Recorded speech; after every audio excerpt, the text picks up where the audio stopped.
আচ্ছা, তোমরা এরকম অভদ্র আচরণ কেন করো বলো তো? অনেক দিন আগে থেকে তোমরা বুকিং করে রাখবে এবং তোমাদের ঠিক যেদিন আসার কথা থাকে সেদিন সকালে তোমরা ফোনও রিসিভ করবে না, কোনো মেসেজও সিন করবে না, কিছু করবে না। না, আমি এখানে সবার কথা একদমই বলছি না, কারণ হঠাৎ করে অনেকেরই প্রবলেম চলে আসে, তো তার জন্যও তারা আসতে পারে না, কিন্তু সেটা তারা একবার হলেও আমাকে জানায়। কিন্তু যারা এই ইচ্ছা করে অভদ্র আচরণটা করে তাদের উপর সত্যি আমি খুব বিরক্ত হই। না মানে আমি তো তোমায় কোনোভাবে জোর করিনি যে আমায় বুকিং করার জন্য, তুমি নিজেই আমার প্রোফাইল দেখেছো, আমার কাজ দেখেছো, আমার কাজ পছন্দ হয়েছে, তার জন্যই তুমি আমায় বুকিং করেছো।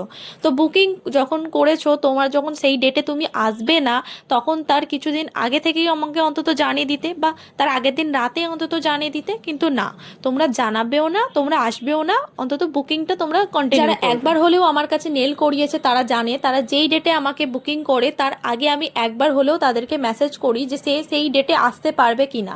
সেই সময়ও কিন্তু সেই সমস্ত মানুষগুলো কোনো কিছু রিপ্লাই দেয় না যে আমি যেতে পারবো না, কিছু না, তারা বুকিংটা কন্টিনিউ করে যে হ্যাঁ আমি। তুমি যে বুকিং করে সেটাকে ক্যান্সেল করবে সেটা একবার হলেও জানানো, সেটা তোমার ভদ্রতার মধ্যে পড়ে। বুকিংটা ক্যান্সেল করলে একবার হলেও আমাকে আগে জানিয়ে রাখলে আমি তোমার সেই টাইমটায় অন্য একজন ক্লায়েন্টকে দিতে পারি। আমরা সবাই জানি দুর্গাপুজোর মতো সরস্বতী পুজোয় কিন্তু অত কাজ হয় না, আর দুর্গাপুজোয় যেমন অনেক দিন আগে থেকে নেলের কাজ শুরু হয়ে যায়, সরস্বতী পুজোয় কিন্তু নেলের কাজ অত দিন আগে থেকে শুরু হয় না, সরস্বতী পুজোর একদিন কি দুদিন আগেই কাজ শুরু হয়। এই দুদিন কাজের মধ্যে যখন আমি অন্য ক্লায়েন্টদের টাইম দিতে পারছি না, তার মধ্যে ডেটের ডেট এইরকম ক্লায়েন্টগুলো ক্যান্সেল করে একবার পর্যন্ত কল বা মেসেজ করেও জানায় না।